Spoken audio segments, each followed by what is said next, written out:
Alright, so I'm back, and today we are going to be taking a look at the Transformers Revenge of the Fallen, I think it was, or Hunt for the Decepticons Mind Wipe. I think it was Revenge of the Fallen. I think this was before the Hunt for the Decepticons came out. I could be wrong, though. So correct me if I'm wrong. But, so yeah, while everyone else is reviewing the Fans Project Mind Wipe, I figured I would review this guy because I just got him back. I think I might have already done this review a while ago, but we'll do it again if I have. So here he is in his robot mode. Really awesome, really intimidating. I mean, he's a big boy and he just looks mean. I want to show off his eyes real quick, because he's got some really wicked cool head sculpt design going on here. So he's got like these swirly evil eyes that are in there that are just like maniacal almost. It's really cool. I really like the way that looks.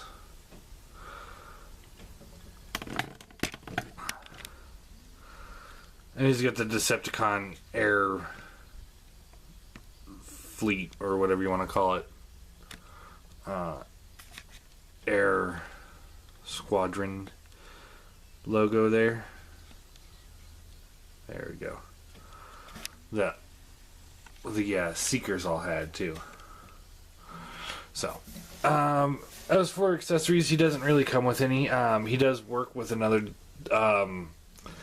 I think it was Skystalker figure, but I don't have him, so I can't show that off.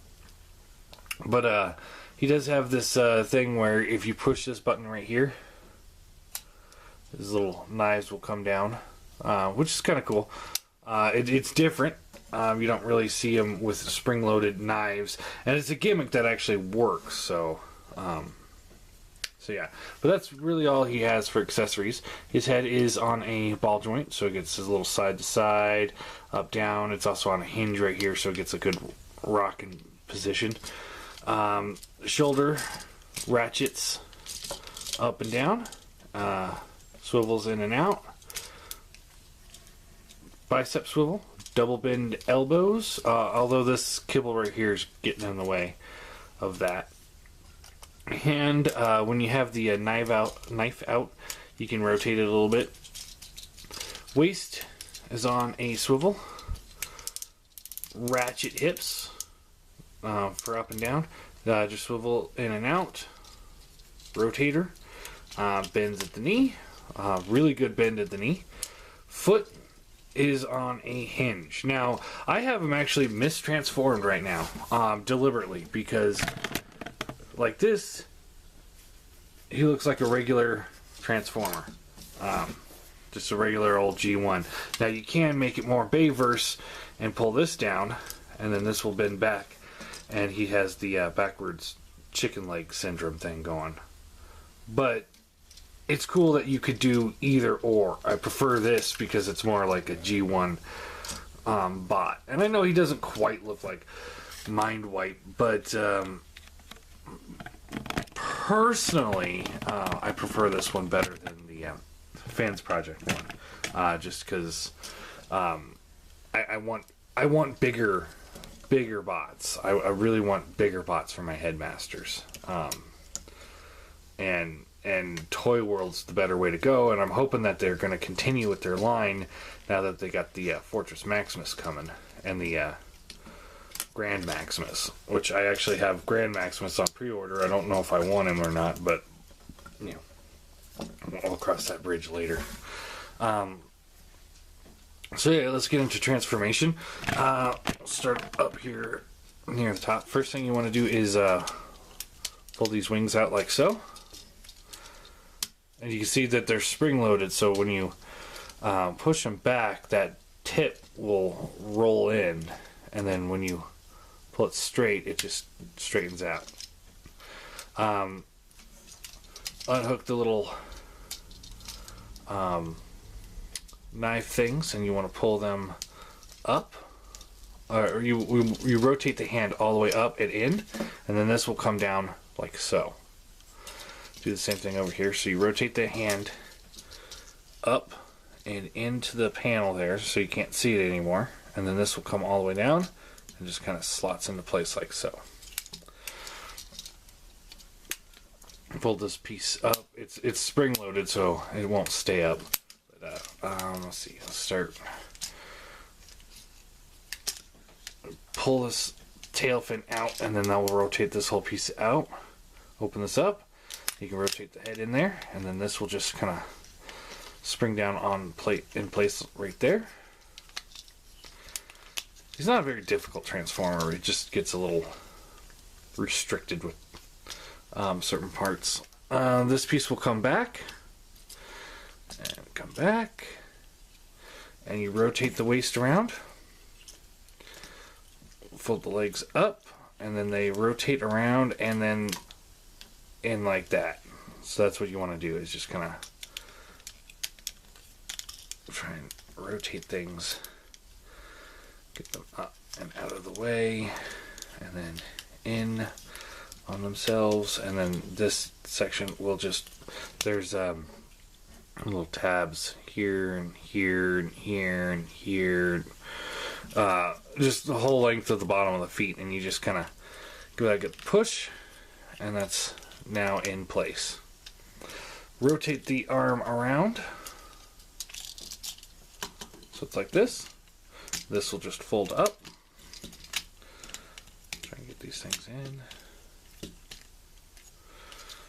and then you just kind of double hinge it in so it just rotates up and in like so. And then this whole assembly will fold forward, and now we've got this jumbled mess, and you just kind of get everything into place just by giving it some pushes here and there. Get these just like this and this. Just give it a couple good pushes, and then this piece that just hooks in under the wing, and then you take this, fold this back like so, and there you go. And I know that last part was a little hard to really show, but I mean, if you get this figure, you'll instantly realize what I'm talking about, because it's not just like, oh, this piece will fold in right here nice and easy. It's just kind of like everything is a little bit out of place, and then you just give it a couple good pushes and it all locks in. So but yeah, really nice stealth bomber. I really love this figure. The look of this, he's got landing gear that'll fold down up in the front, landing gear that'll fold down in the back, and he just rolls. But yeah, this is probably one of the better figures from the movie line. Yeah, so a lot of the figures from the movie line I didn't like, but this one really was one of the best. And I just love the way this looks. This sleek black jet stealth bomber style with the Cybertronian letters. He just looks, and it's not black. He's not black. It's like this charcoal gray with little flecks of gloss in it. And that's really cool. And little bits of purple here and there. It looks really good without it just being just another black jet. I really dig it. I think this is easily my favorite mode for this figure.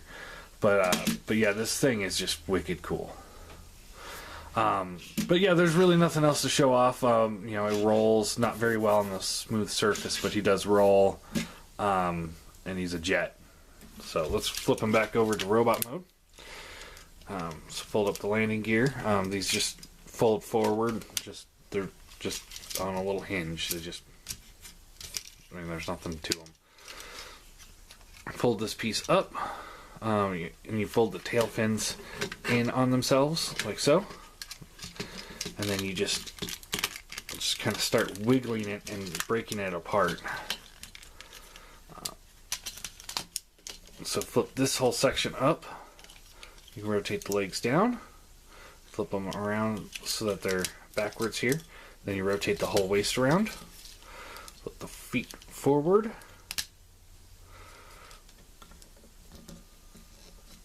split the arms up here. They come out to the sides and they just double hinge out. This will rotate back and you open this up and then his head can come out. Kind of fold that up like so. Pull these wings back so they rotate back around. Rotate the arms up. Flip out the hands. Like so. And then this knife piece will just clip up in the place once you get it right.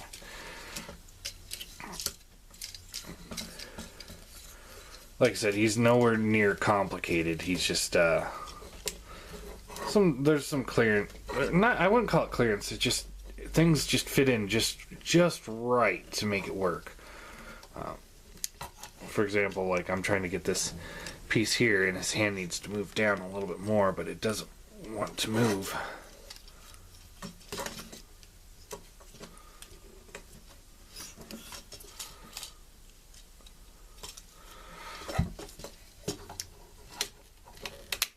There it goes. There we go. Now flip the swing back. And there you have Mind Wipe in robot mode. And he's really, really sweet. Really dig this figure. I think he's, like I said, he's one of the better ones that came out of the movie line. I'm trying to just get, there he goes. There, he's more straight now. Now for comparison, he is a bigger bot, so here he is with the Seeker mold.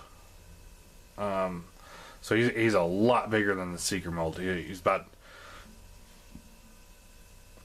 1.5 times as tall and easily twice as wide. Let me see.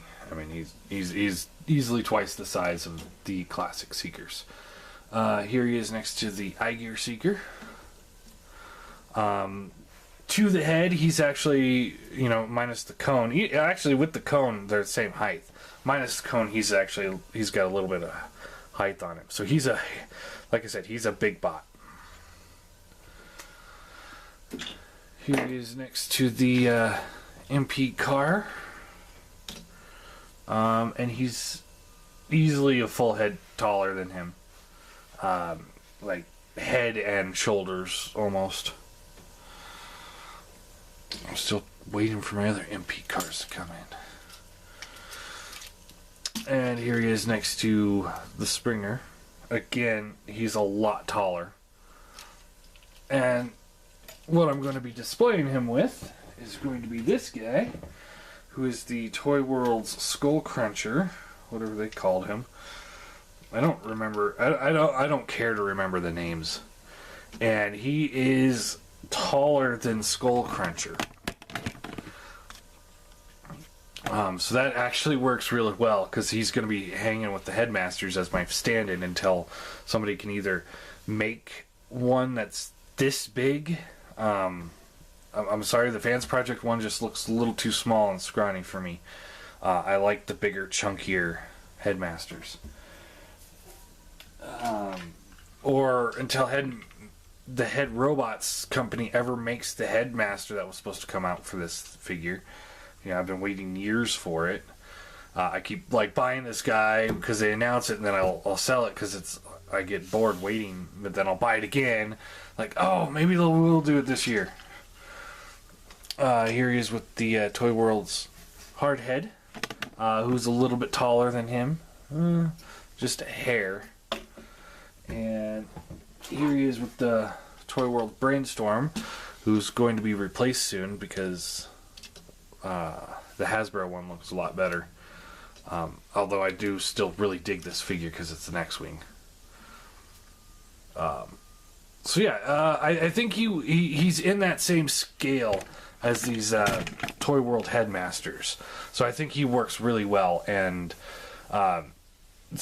more than anything, that's a great reason why I have him. And so if you guys are looking to fill out your ranks, I think he's a great fit. All in all, he's a great figure. A few aesthetic choices in robot mode that are a little off because it's the movie figure. But other than that, I think he's a really great figure. Great mold. I really wish we'd get some more of these guys. I think there was a G2 Dreadwing repaint of him. I'm going to have to look that up and see what the deal is with that. Maybe pick him up. But I really wish Head Robots would come out with the Headmaster for this. I think that would have just been just awesome in so many ways. Because then I would just use him as my mind wipe. Because I know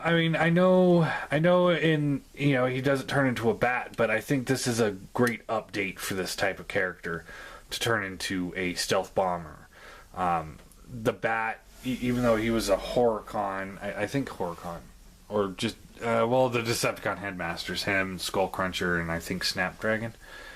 No, well, Weird Wolf. As much as I like the animal modes, I think like this right here, you find, they found a very good alternate mode. The stealth bomber instead of the bat. And it still just comes off as the same type of character. And I think it works better than the bat did. I think it would be really hard to, do that to Weird Wolf and Skullcruncher. But then again, I probably would have said the same thing about Mind Wipe, beforehand. So I think this actually fits better for Mind Wipe than the bat. Anyway, I'm going to give this figure a 9 out of 10. I think he's a really solid figure. Really like him. He's just, everything about him is just really badass. I like how in the jet mode, you got like really no red, aside from the window on the top of the jet, and yet he's got so much red sticking out now. And just, I just think he just looks very, very menacing, very intimidating, and he's a great stand-in for Mind Wipe until something better comes along. And I'm sorry, Fans Project, but I'm not going for it. I'm not going back into your smaller headmasters. I like the big headmasters. So anyway, yeah, there you go. Mind Wipe, really good. Get him.